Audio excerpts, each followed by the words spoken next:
Datuk Ngeh ni, Esko Kanan ini, Kerajaan Pakatan Rakyat mempengerusikan satu jabatan kuasa yang dipanggil hal ehwal bukan Islam. Antaranya kita nak jaga kuih-kuih tokong-tokong ni dan tanah-tanah kubur, nak susun bagi elok lah.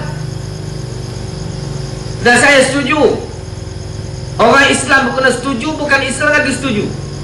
Sebab takkan dia mati nak hantar ke India. Hampa ni, orang tu orang Malaysia juga, bukan orang lain. Adik-beradik hampa, tok nenek Nabi Adam, Siti Hawa belaka, Melayu India. Bukan kita minta jadi Melayu, bukan kita minta jadi India. Peluang jadi bangsa ni sekali, kena hormat pada orang lain. Agama dia, bangsa dia kena hormat. Tidak boleh kita hina dengan semudahnya. Kita nasib baik orang Melayu, Hindu dulu. Orang Melayu ni Buddha dulu banyak. Tak percaya pergi di Merbuk, ada candi batu pahat, candi macam-macam. Dulu orang Melayu ni memang Hindu, Buddha. Nasib baik ada Parimeswara masuk Islam. Nasib baik orang Cina yang mu'alaf mari berdakwah di sini. Yang hampa kata mu'alaf, ikut Terengganu.